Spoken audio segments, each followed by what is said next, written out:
السلام عليكم ورحمة الله.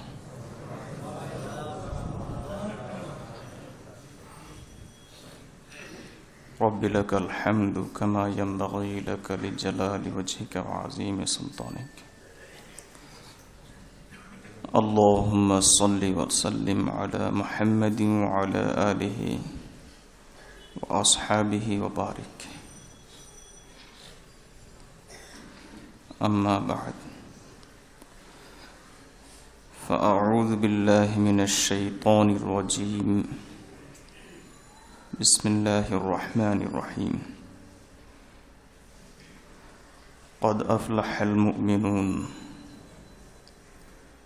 الذين هم في صلاتهم خاشعون. بارك الله لنا ولكم في القرآن العظيم ونفعنا به. أستغفر الله لي ولكم ولسائر المسلمين إنه هو الغفور الرحيم. সমস্ত প্রশংসা আল্লাহ তাআলার জন্য। পবিত্র জুমার নামাজ আদায় করার লক্ষ্যে আমাদেরকে এখানে আসার তৌফিক দান করেছেন, আলহামদুলিল্লাহ। গত 3 জুমায় সম্ভবত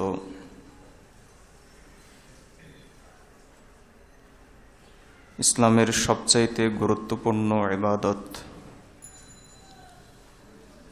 সালাত বা নামাজ সম্পর্কে আলোচনা করেছিলাম। যেহেতু এই ইবাদতটি ইসলামের সবচাইতে গুরুত্বপূর্ণ,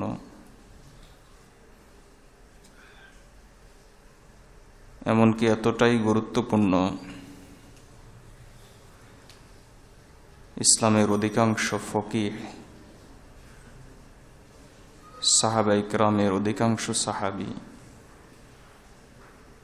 এই ইবাদত ত্যাগকারীকে ঈমানদারই মনে করতেন না।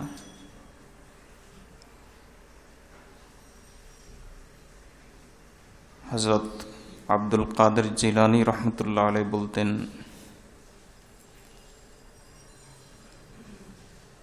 কোনো মহল্লাতে, কোনো এলাকাতে যদি একজন বেনামাজি থাকে তাহলে তার কুপ্রভাব অন্তত 40টা ঘরে, 40টা বাসায় পড়ে।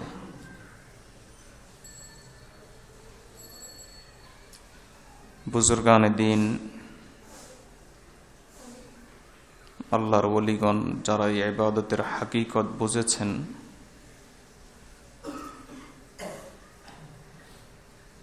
বিশেষ করে আব্দুল কাদের জিলানী রহমতুল্লাহ আলাইহি যদি কথাটা না বলতেন আমি বলার সাহস করতাম না। তিনি বলতেন যে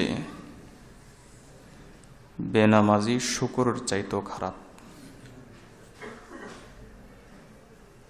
যদি কথাটা তার না হতো, উনি না বলতেন, আমি বলতাম না, সাহস করতাম না।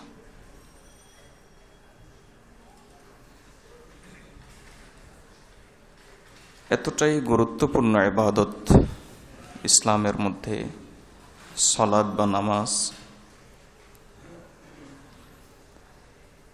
এ সম্পর্কে যেহেতু ব্যাপক উদাসীনতা আমাদের মাঝে আছে, পাশাপাশি ইলম না থাকার কারণে, মাসালা জানা না থাকার কারণে আমাদের মধ্য থেকে যারা নামাজি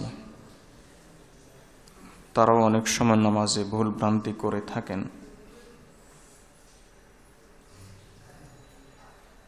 সব মিলিয়ে কিছু ভাইয়ের অনুরোধও আছে, সব মিলিয়ে ইনশাআল্লাহ যত সপ্তাহে লাগুক, যত দিনেই লাগুক,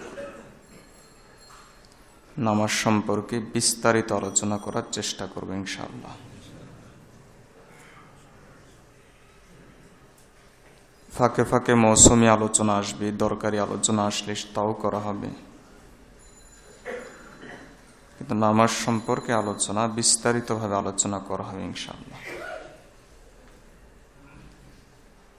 আরেকটা কারণও আছে, আমাদের অঞ্চলগুলোতে সুন্নাহর যে পদ্ধতি অনুযায়ী আমরা নামাজ আদায় করি, কোরআন সুন্নাহ থেকে অ্যানালাইসিস করে তদন্ত করে নামাজ আদায়ের সুন্নাহসম্মত এই পদ্ধতি আমাদেরকে ইমামে আবু হানিফা রাহমাতুল্লাহ আলাইহি দিয়েছেন। এর অর্থ এটা ওনার মন গড়া নয়, কোরআন হাদিসকে রিসার্চ করে তারপরে তিনি এই পদ্ধতিটা আমাদেরকে বের করে দিয়েছেন। একটা মাঠের মাঝখানে একটা কূপ পাওয়া গেল, এর অর্থ যিনি পেয়েছেন তিনি এই কূপের স্রষ্টা নন, এই কূপের আবিষ্কারক। কূপ আগ থেকেই সেখানে ছিল। ইমাম আবু হানিফা রাহমাতুল্লাহ আলাইহি নামাজের যে পদ্ধতির কথা আমাদেরকে বলেছেন, এর অর্থ এটা নয় উনি মন থেকে বলেছেন, কোরআন এবং হাদিসে অবশ্যই আছে বিধায় বলেছেন। কিন্তু অভিযোগ তোলা হয় আমাদের নামাজ নবীজির নামাজ না, রাসূলুল্লাহ সাল্লাল্লাহু আলাইহি ওয়াসাল্লামের নামাজ না। আমি শুধু আপনাদেরকে দেখাবো ইনশাআল্লাহ, আলহামদুলিল্লাহ আমরা যে পদ্ধতিতে নামাজ পড়ি, আপনারা যেমন আমার সামনে উপস্থিত আছেন এতে কোনো সন্দেহ নেই, আমার কাছে এর চাইতেও বেশি পরিষ্কার এই পদ্ধতিতে নামাজ আমাদের নবী মুহাম্মদ সাল্লাল্লাহু আলাইহি ওয়াসাল্লাম অবশ্যই আদায় করেছেন, সুন্নাহসম্মত পদ্ধতি। কিন্তু অভিযোগ তোলা হয় এই পদ্ধতি সুন্নাহসম্মত নয়। অত্যন্ত ইতিবাচক দৃষ্টিতে ইনশাআল্লাহ এই অভিযোগেরও জবাব দেওয়ার চেষ্টা করব, কিংবা জবাব দেওয়ার প্রয়োজন হবে না, আপনারা নিজেরাই বুঝবেন এটা যে সুন্নাহসম্মত পদ্ধতি। গত সপ্তাহে আজান সম্পর্কে এবং আজানের উত্তর সম্পর্কে কিছু কথা আলোচনা করা হয়েছে। আজকে প্রথম যে বিষয়টা আমি আপনাদের মনোযোগ আকর্ষণ করব যে বিষয়টার প্রতি, সেটা হলো পরিবারের এক সদস্য নামাজ আদায় করলে হয় না, সকল সদস্যকে নামাজ আদায় করতে হয়। এখানে দেখা যায় আমাদের সমাজে একটু বয়স হয়ে গিয়েছে, তখন মসজিদে আসা যাওয়া শুরু করে, আর পরিবারের কোন সদস্য নামাজি বেনামাজি এটার খবর নেওয়ারও প্রয়োজন অনুভব করে না। প্রথম বিষয় হলো, এমন ভাইটি মসজিদে আসেন কেন? নিজেকে জাহান্নামের আগুন থেকে বাঁচার জন্যই তো। তাহলে জাহান্নামের আগুন থেকে বাঁচার পরিবারের সদস্যদের অন্যদের কি দরকার নাই?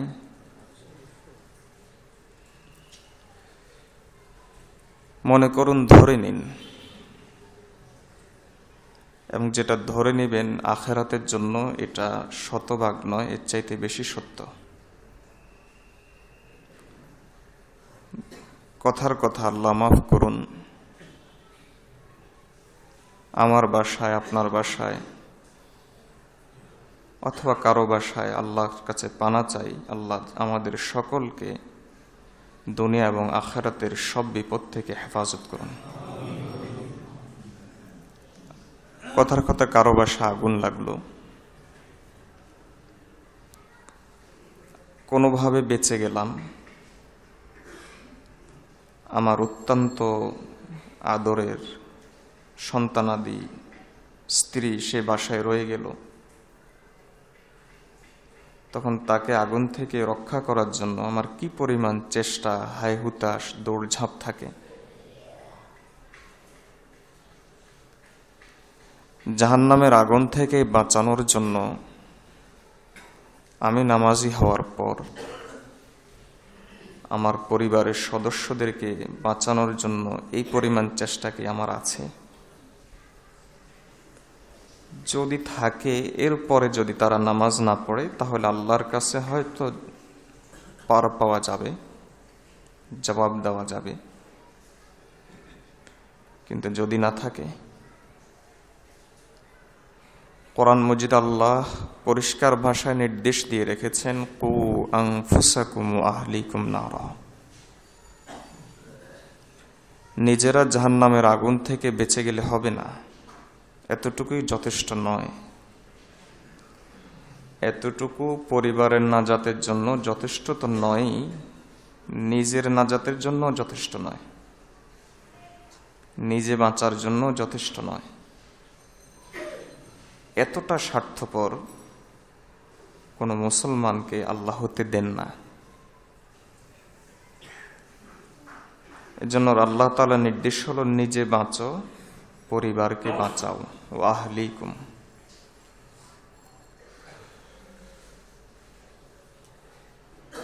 আলোচনা পর্দার আড়াল থেকে আমাদের মা বোনরাও শুনছেন। আপনি যেমন পরিবারের একজন সদস্য, পুরুষ একজন পরিবারের সদস্য।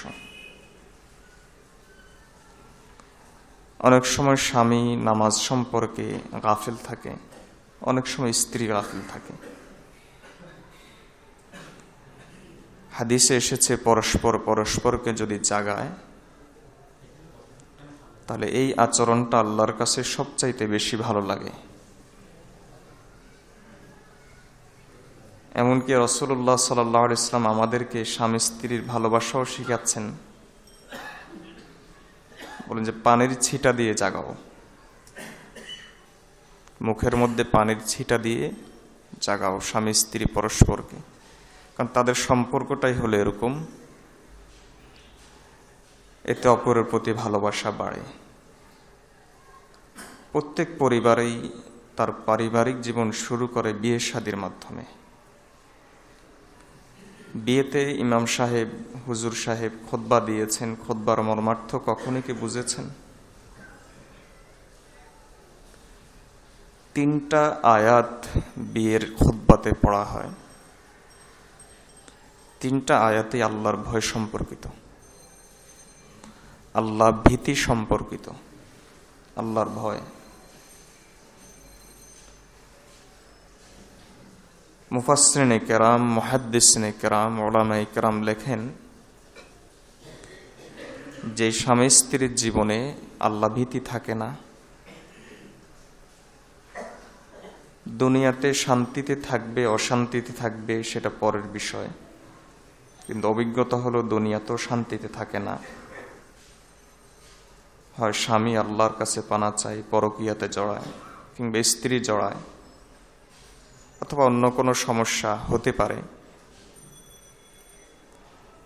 কিন্তু আখিরাতে স্বামীও বাঁচার গ্যারান্টি নেই, স্ত্রীও বাঁচার গ্যারান্টি নেই। আখিরাতের ব্যাপারে এটা নিশ্চিত। এজন্য একজন মুসলমানের একেবারে মিনিমাম আল্লাহভীতি হলো নামাজ পড়া। নামাজ যদি পড়ে তাহলে বোঝা যাচ্ছে যে কিছুটা আল্লাহভীতি আছে, একেবারে ন্যূনতম এটা। কিন্তু নামাজই যদি না পড়ে তাহলে আল্লাহভীতি আছে, আল্লাহকে ভয় করি, আল্লাহকে ভয় করি, এ কথার তো কোনো মানে হয় না। একজন লোক আমাকে বলল, হুজুর আপনাকে খুব বিশ্বাস করি, খুব সম্মান করি, খুব মানে, কিন্তু আপনি যে কথাগুলো বলেছেন এবং সবচাইতে গুরুত্ব দিয়ে যে কথাগুলো বলেছেন, এটা আমি মানতে পারবো না। তো তাহলে এটা যেমন ধোঁকাবাজি, ঠিক তেমনি ভাবে ওলামায়ে কেরাম একথা বলেন যে যেই লোকটা নামাজ পড়ে না, আমি আল্লাহকে ভয় করি, আল্লাহকে ভয় করি, এটাও এর চাইতে বড় ধোঁকাবাজি।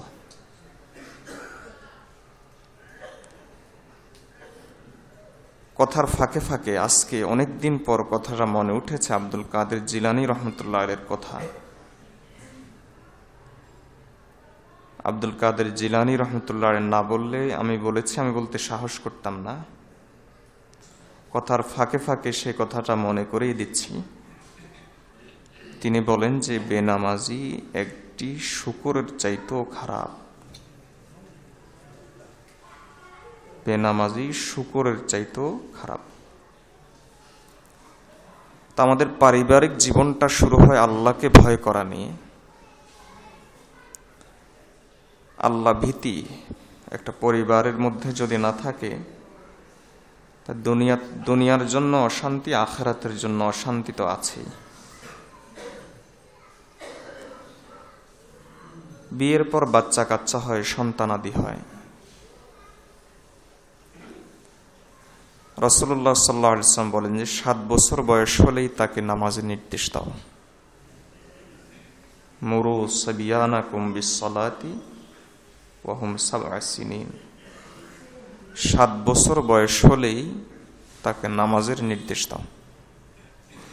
এর অর্থ হলো 4 বছর 5 বছর ওই বয়স থেকে তাকে নামাজ শিখাইতে হয়। কারণ 7 বছর বয়সে নির্দেশ দেওয়ার অর্থ হলো সে এখন পড়তে পারে, আগে শিখে ফেলেছে। তাহলে 4-5 বছর বয়স থেকে তাকে নামাজ শিখাইতে হয়। সমাজে অভিযোগ তোলা হয়, অনেক অভিযোগ আসছে বাবা মায়ের, সন্তান কথা মানে না। সন্তানের জন্য এটা অবশ্যই অত্যন্ত দুর্ভাগ্যজনক ব্যাপার যে বাবা মায়ের নাফরমানি করা, বাবার অধিকার মায়ের অধিকার না দেওয়া। এবং এতটাই দুর্ভাগ্যজনক ব্যাপার যে বাবা মা সন্তুষ্ট থাকলে আল্লাহ সন্তুষ্ট থাকেন, আর বাবা মা অসন্তুষ্ট থাকলে আল্লাহ অসন্তুষ্ট থাকেন। এটা আপন স্থানে শতভাগ ঠিক। কিন্তু প্রশ্ন হলো, সন্তান বাবার অধিকার মায়ের অধিকার এটা তো বুঝিয়ে দেওয়ার বিষয় হলো পরে। অস্তিত্বের দিক থেকে আগে তো হলো বাবা সন্তানের অধিকার বুঝিয়ে দিবে।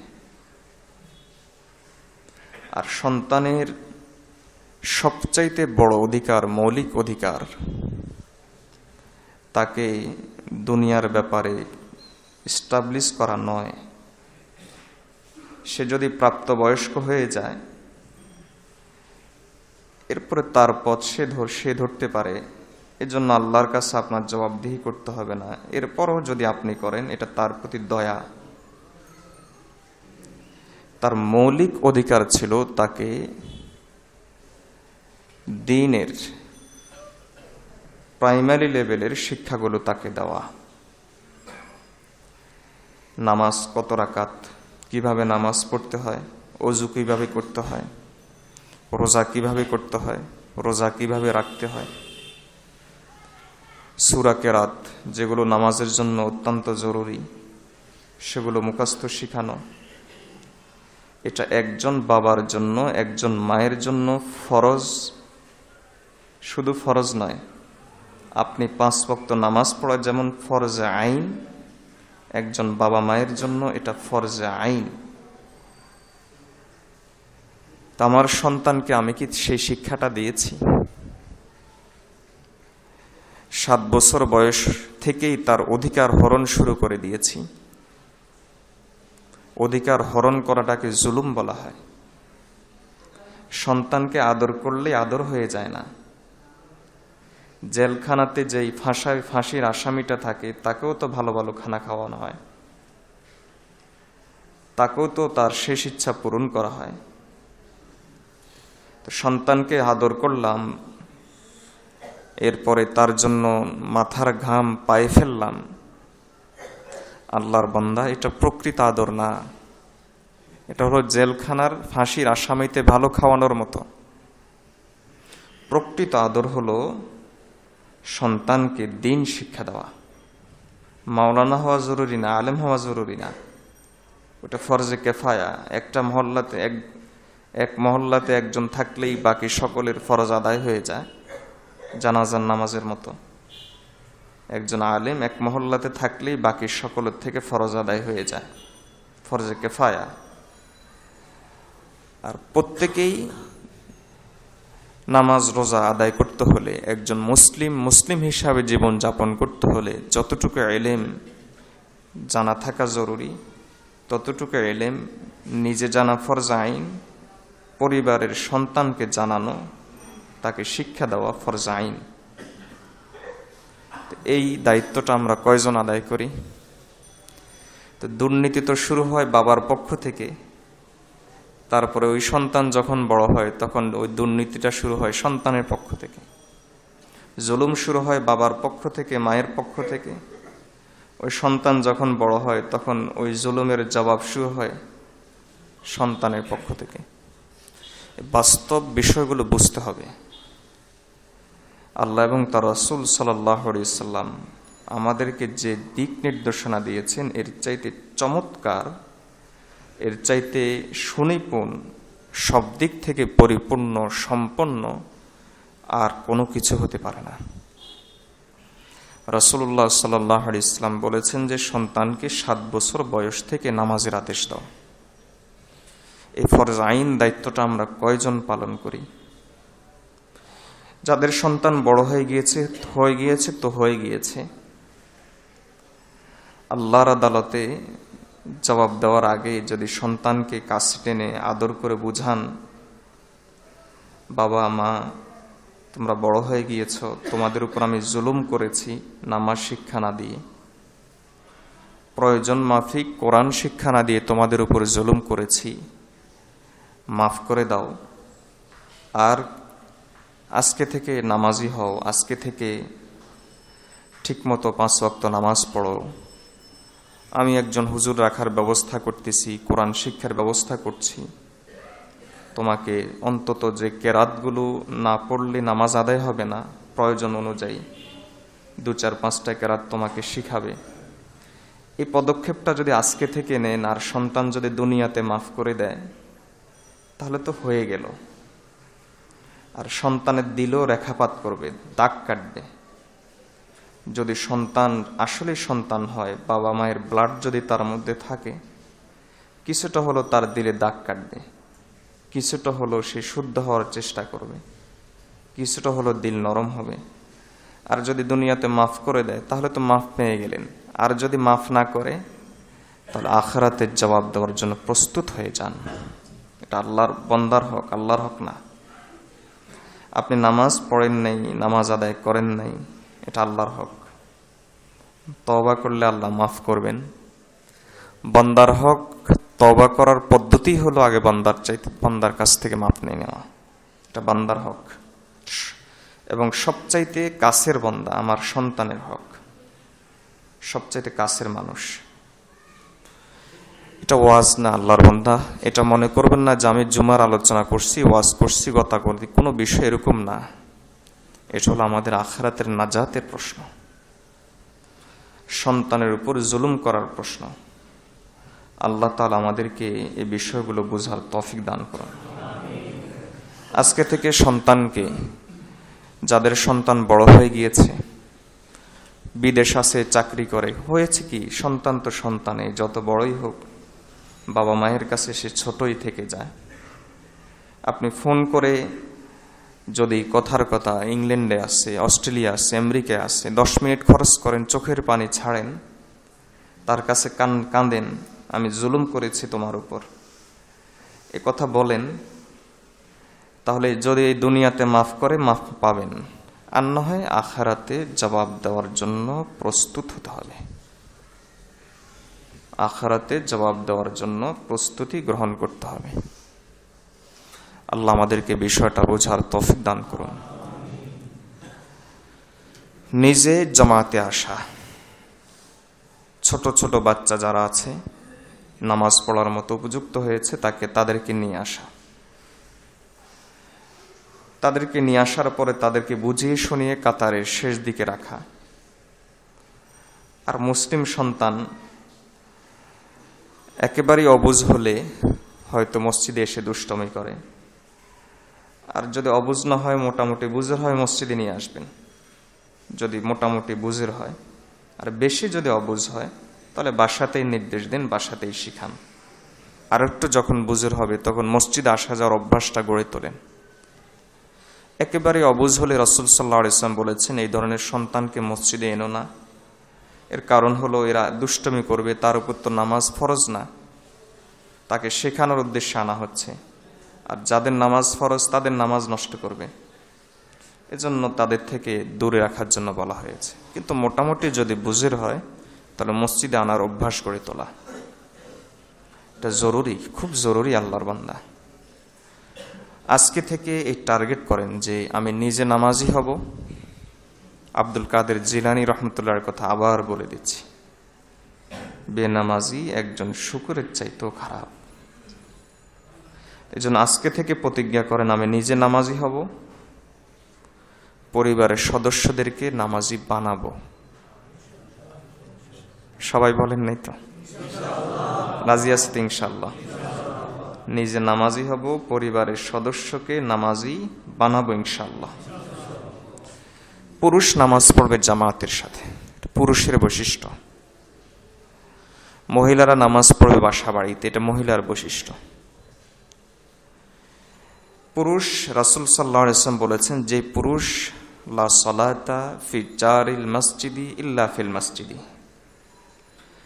যে মসজিদের প্রতিবেশী, মসজিদের পাশে থাকে, কোনো ওজর নাই, শরীরের ওজর থাকতে পারে কিন্তু কোনো ওজর নাই, যুক্তিসঙ্গত কোনো কারণ নাই, এ কারণ ছাড়াই বাসা বাড়িতে নামাজ পড়ে, নামাজ সহিহ হবে, কবুল হবে না।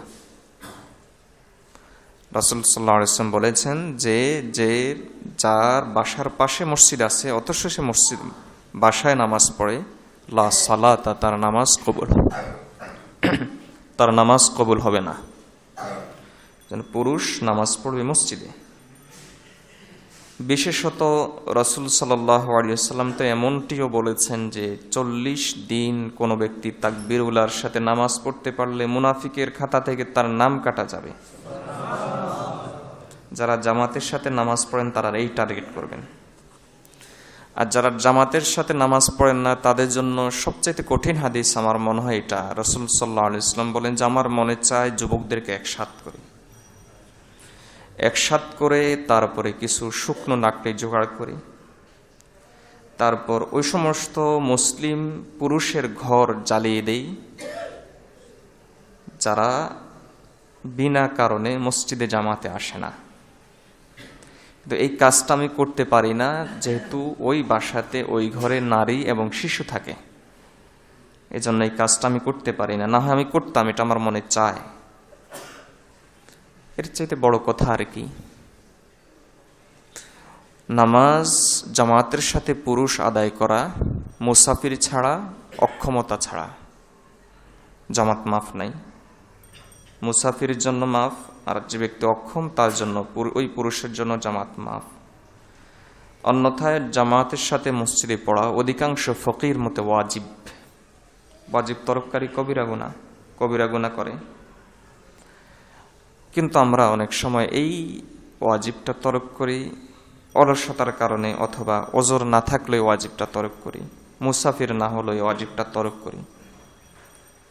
জামাতের সাথে নামাজ পড়লে ফায়দা কি, উপকার কি? ক্ষতি তো বুঝলাম। উপকার হলো এই, মহিলারা সদস্যরা শুনছেন, পুরুষদেরকে জামাতে পাঠাবেন, জামাতে পাঠিয়ে দেবেন তাদেরকে। উপকার হলো এই, রাসূলুল্লাহ সাল্লাল্লাহু আলাইহি ওয়াসাল্লাম বলেন যে, হযরত আব্দুল্লাহ ইবনে ওমর রাদিয়াল্লাহু তাআলা থেকে বর্ণিত হাদিস, রাসূলুল্লাহ সাল্লাল্লাহু আলাইহি ওয়াসাল্লাম বলেন, সালাতুল জামাআতি আফদালু বি27 মিন সালাতিল ফারদি। রাসূলুল্লাহ সাল্লাল্লাহু আলাইহি ওয়াসাল্লাম বলেন যে জামাতের সাথে নামাজ আদায় করা একাকী নামাজ আদায় করার থেকে 27 গুণ বেশি সওয়াব পাবে। সুবহানাল্লাহ আরো বড় করে বলবেন, সামনে আর একটা হাদিস সামনে বলবো, সুবহানাল্লাহ আরো বড় করে আসবে ইনশাআল্লাহ। 27 গুণ হলো সাধারণ জামাত, পাঞ্জেগানা মসজিদ অথবা বাসা বাড়িতে।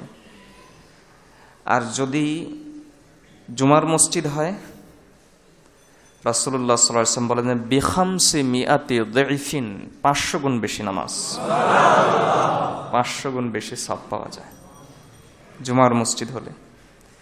অনেক সময় আমরা রাস্তাঘাটে মুসাফির অবস্থায় থাকি, সেখানে জোরে আজান দিয়ে নামাজ পড়ে নেবেন, একামত দিয়ে, একাকী হোক, এতে ফজিলত আছে অনেক। মাঠে ময়দানে রাস্তাঘাটে যেখানে মসজিদ নাই, নামাজ রক্ত হয়ে গেছে, হয়তো আপনি একাকী বা 2 জন আছেন, সেখানে অবশ্যই জামাত করবেন। আল্লাহর কাছে এই কাজটা বেশি পছন্দনীয়। এজন্য পুরুষরা আসবেন মসজিদে জামাতের সাথে। সবচাইতে বড় বিষয় কি জানেন? বড় বিষয় হলো জামাতের সাথে নামাজ পড়লে কবুল হওয়ার পুরা গ্যারান্টি দেওয়া যায় না, মোটামুটি গ্যারান্টি পাওয়া যায়। কেমনে? আল্লাহর একটা অভ্যাস আছে, কোরআন এবং হাদিসকে যদি আমরা সামনে রাখি তাহলে আল্লাহর একটা অভ্যাসের কথা আমাদের সামনে প্রকাশ পায়। আর কোরআন মজিদ আল্লাহ বলেছেন ওয়ালান তাজিদা লিসুন্নাতিল্লাহি তাবদীলা, আল্লাহর অভ্যাসে কোনো পরিবর্তন নাই, সবসময় একরকম থাকে।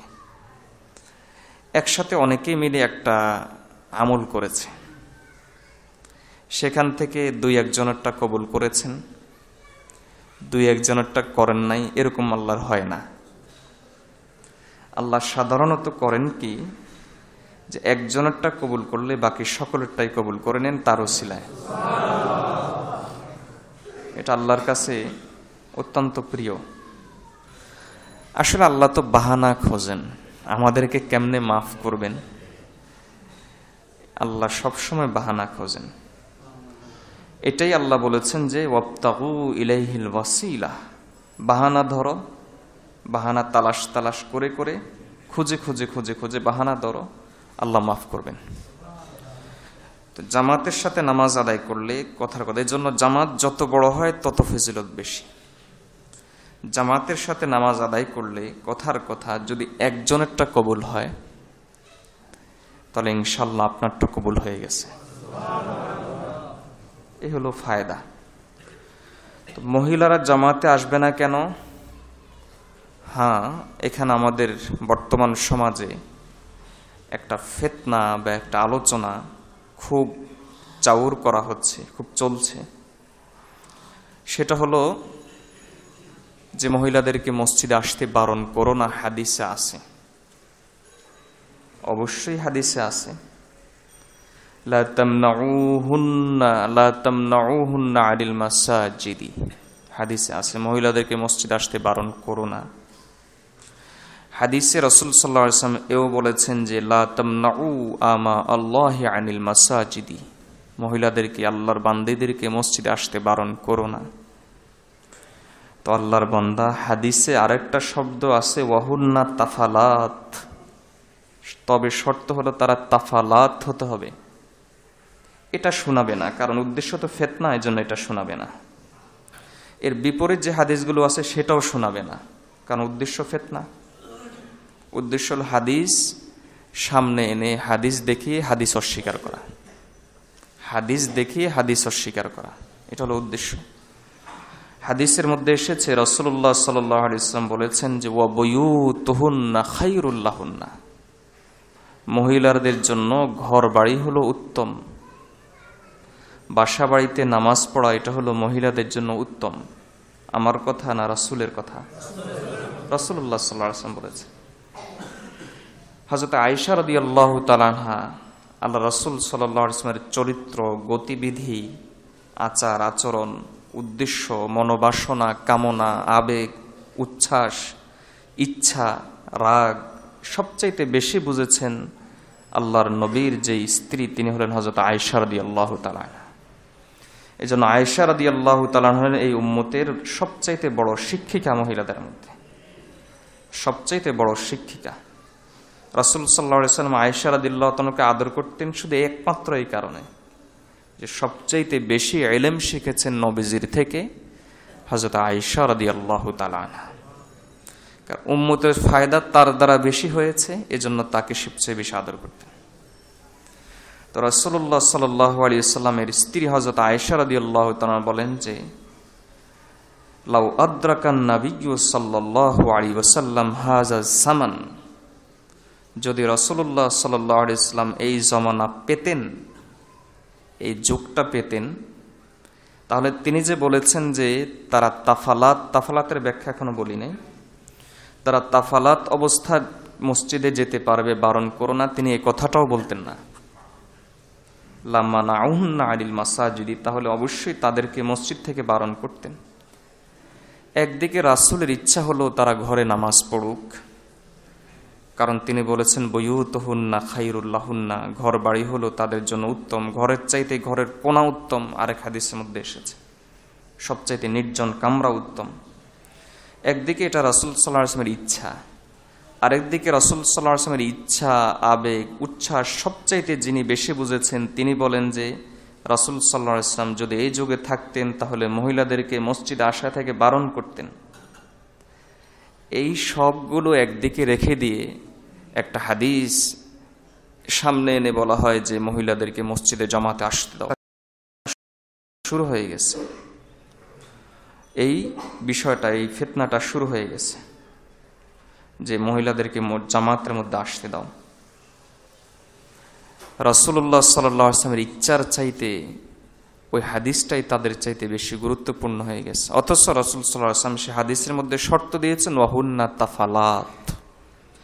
তাফালাতের ব্যাখ্যা ইমামে নববী রাহমাতুল্লাহ আলাইহি বলেন যে নম্বর 1, ফিতনার আশঙ্কা থাকতে পারবে না। ফিতনার আশঙ্কা থাকতে পারবে না। যেই যুগে নারীরা রাস্তাঘাটে নিরাপদ নয়, সেই যুগে ফিতনার আশঙ্কা নাই কি বলা যায়? 1 নম্বর হলো ফিতনার আশঙ্কা থাকতে পারবে না, এই হলো তাফালাত। 2 নম্বর হলো সুগন্ধি ব্যবহার করতে পারবে না।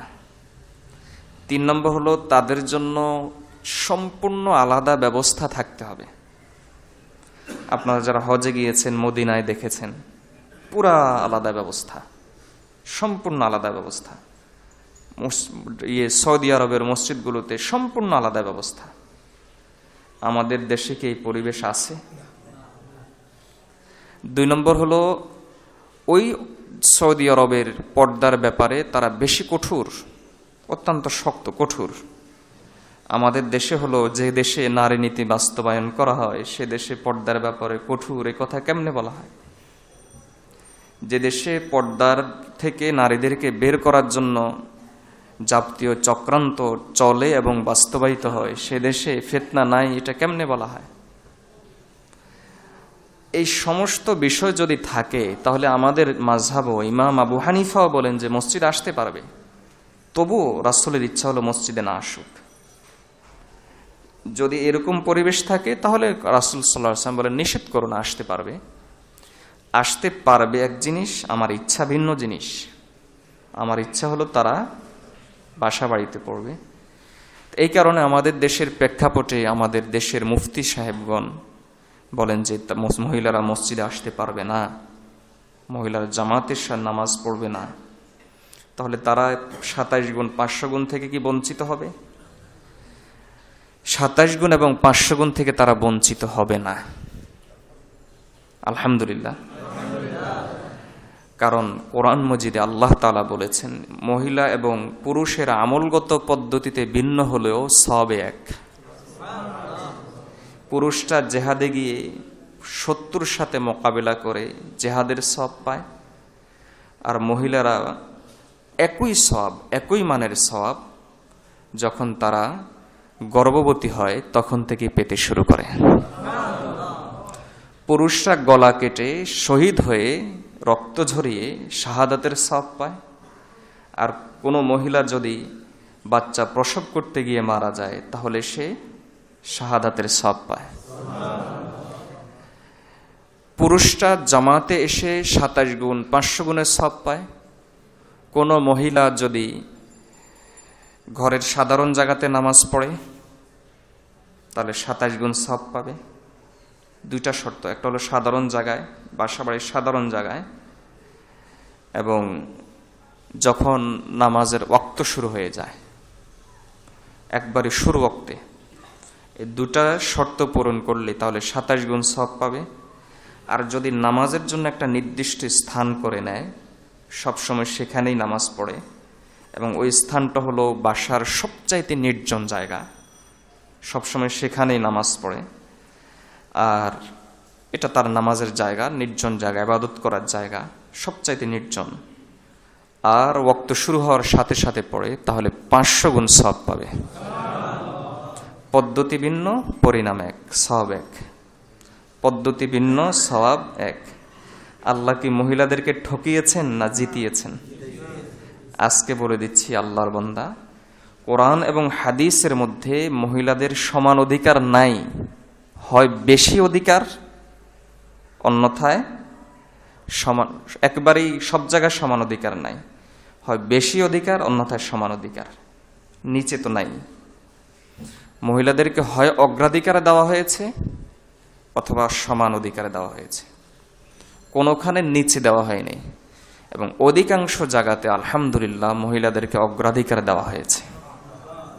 এটা হলো ইসলাম, আলহামদুলিল্লাহ। আল্লাহ আমাদেরকে এমন ইসলাম গ্রহণ করার তৌফিক দান করেছেন, আলহামদুলিল্লাহ। আলহামদুলিল্লাহিল্লাযী আ'আজ্জানা বিল ইসলাম। আল্লাহ আমাদেরকে ইসলাম দ্বারা সম্মানিত করেছেন। তো পুরুষরা আমলগত পদ্ধতি তাদের মাঝে ভিন্নতা থাকলেও পুরুষ এবং নারীর কিন্তু সওয়াবের দিক থেকে সমান। তো পুরুষরা আসবে জামাতে, জামাতে সে জামাতের সওয়াব নেবে, আর মহিলারা বাসাবাড়ি নির্জন স্থানে এবং ওয়াক্ত শুরু হওয়ার সাথে সাথে আদায় করে সেখানের সওয়াব নেবে। আজকে তো গেল জামাত সম্পর্কে, ইনশাআল্লাহ ধারাবাহিক আলোচনা এভাবে অব্যাহত থাকবে, চলতে থাকবে। নিজে নামাজে আসবেন, সব প্রতি জুমায় যে দাওয়াতটা দিয়ে আজকেও দিয়ে দিচ্ছি, নিজে নামাজে আসবেন, আর অন্তত সপ্তাহে একজনকে নামাজি বানানোর চেষ্টা করবেন ইনশাআল্লাহ। দিনে বলি নাই, সপ্তাহে একবার, সপ্তাহে অন্তত একজনকে অন্তত মসজিদে আনার চেষ্টা করবেন ইনশাআল্লাহ। রাজি আছে তো ইনশাআল্লাহ? আল্লাহ তাআলা আমাদেরকে আমল করার তৌফিক দান করুন এবং আমাদের পরিবারের সকল সদস্যকে নামাজি হওয়ার তৌফিক দান করুন। স্মরণ করে দিচ্ছে আব্দুল কাদের জিলানী রহমতুল্লাহর কথা, একজন বেনামাজি শুকরের চাইতেও খারাপ, বলেছেন আব্দুল কাদের জিলানী রহমতুল্লাহ আলাইহি। আল্লাহ তাআলা আমাদেরকে নামাজি হওয়ার তৌফিক দান করুন। যারা সুন্নত পড়েন নাই, সুন্নত পড়েন। আর আরেকটা বিষয়, যেহেতু এই মাইক বন্ধ হয়ে যাবে জন্য এলান করে দিচ্ছি, আমাদের মা বোনরা আছেন, এই শুক্রবারে তাফসির হবে না, আজকে তাফসির হবে না, আর আগামীকাল 22 বাড়িতেও তাফসির হবে না। ইনশাআল্লাহ রোববারে বাইতুল আমান জামে মসজিদে তাফসির হবে। আল্লাহ তাআলা আমাদেরকে আমলগুলো নিয়মিত করার তৌফিক দান করুন।